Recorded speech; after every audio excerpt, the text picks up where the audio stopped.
Alors bonjour les amis, nous retrouvons l'évangile de Luc au chapitre 10, les versets 17 à 24.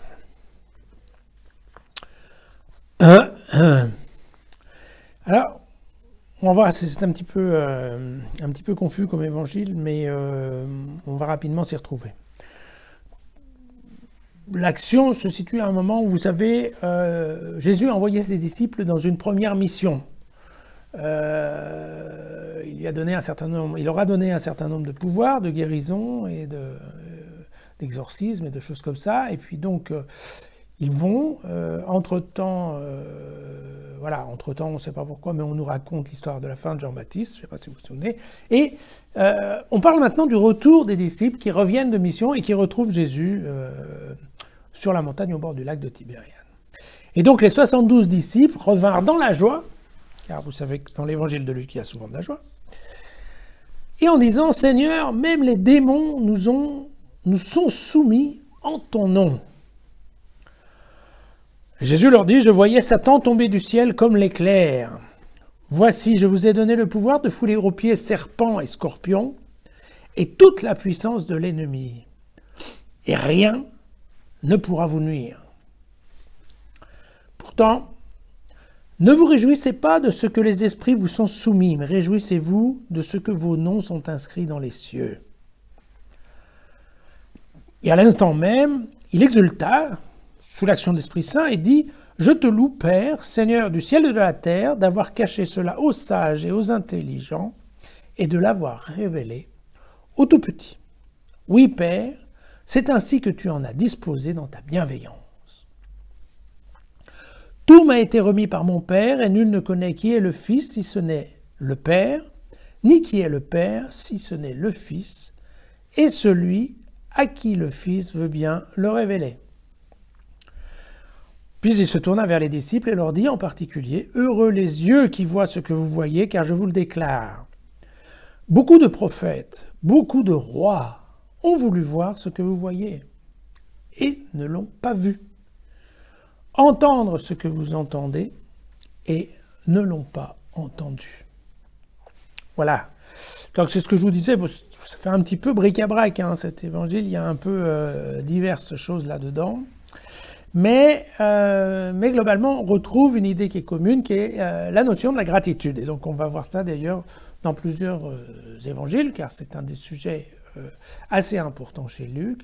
La reconnaissance de l'action de Dieu dans notre vie et la gratitude par rapport à Dieu. Alors la gratitude, vous savez que la gratitude, ça va quand même plus loin que le remerciement. La gratitude, ça part d'une prise de conscience qu'effectivement, un certain nombre de dons que les hommes peuvent ressentir et montrer, en fait, ne sont pas des dons liés à leur personne, mais ce sont des dons qui sont venus de Dieu. Voilà. Et donc, vous voyez que ça va assez loin, puisque ça veut dire que, par exemple, il est hors de question de commencer à vouloir rouler les mécaniques ou, je dirais, essayer de tirer un peu de gloire, en fait, d'une capacité qui n'est pas du tout la nôtre, mais qui nous a été totalement transférée par Dieu. C'est bien ça, la notion de rendre grâce. C'est vrai, il y a un peu de parallèle avec remercier, mais plus que le remerciement, c'est surtout la compréhension qu'effectivement, ça vient bien d'en haut. Voilà. Alors, c'est pour ça que, quand les disciples reviennent, ils sont tout contents, ils commencent à dire « Oui, ça a marché, tu as vu les démons, on a fait des exorcismes partout, les démons sortaient, enfin c'était formidable. » D'ailleurs, Jésus rigole un peu, il leur dit « Oui, j'ai vu Satan qui tombait du ciel, comme les éclairs. » Donc, vous voyez, comme quoi des fois Jésus a pas mal d'humour. Mais Jésus leur dit « Attention, c'est pas là une question de tellement vous réjouir de votre succès, il faut surtout vous réjouir qu'effectivement vous avez été repéré par Dieu, que vous faites partie de la liste des noms de Dieu. Cette liste de noms, on trouve ça entre autres dans le livre du prophète Daniel, le livre de Daniel. La liste des hommes qui ont été choisis, élus par Dieu.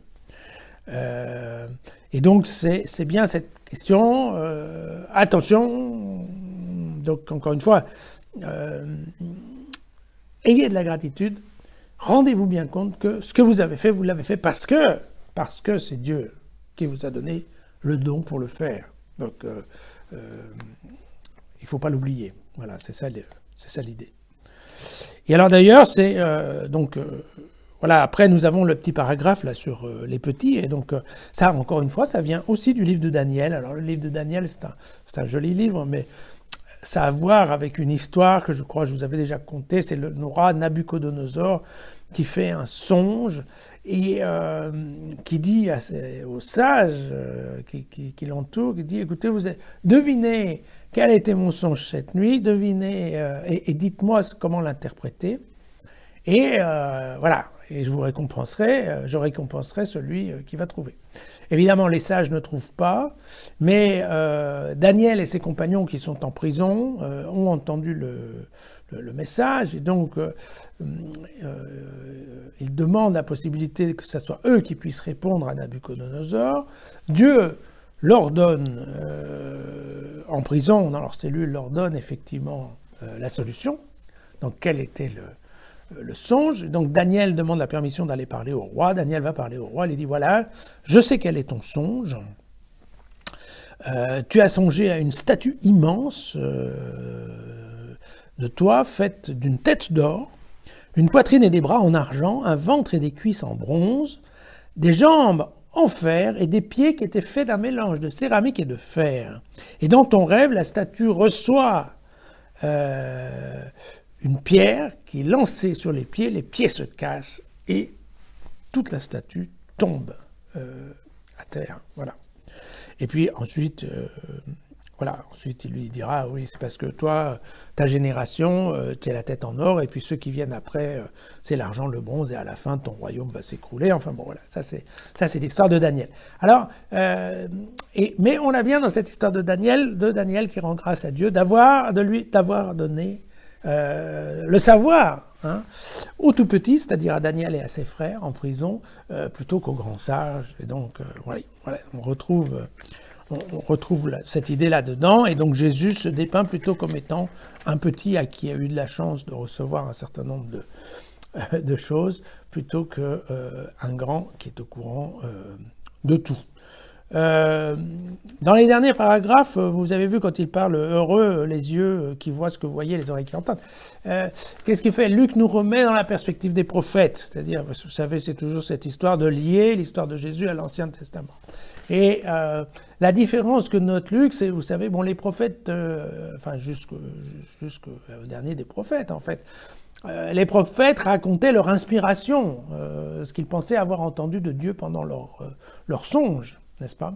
Et ce n'est que de leur inspiration que venaient leurs textes et leurs prophéties, qui étaient écoutées ou qui ne l'étaient pas. Et là c'est vrai que Luc nous dit, attention, vous voyez, Jésus, c'est un peu différent parce que, certes, ok, il fait, si vous le voulez, des prophéties, mais vous voyez qu'avec lui, il y a un certain nombre de faits qui sont là, il y a un certain nombre de signes.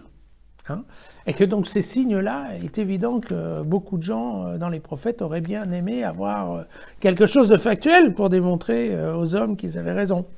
Et ils ne l'avaient pas. Alors que lui, Jésus, en même temps qu'il fait un certain nombre de déclarations, d'annonces, la façon dont il proclame la bonne parole, eh bien, vous voyez que lui, en même temps, il fait des signes que sont effectivement les guérisons, les exorcismes et tout cela.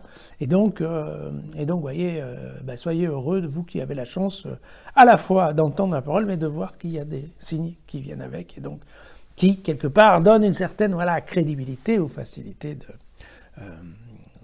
d'entendre, de comprendre. Voilà. Pour reprendre le logo d'une magazine assez connu, j'aurais dit un peu le poids des mots, mais avec le choc des photos. Voilà. À demain.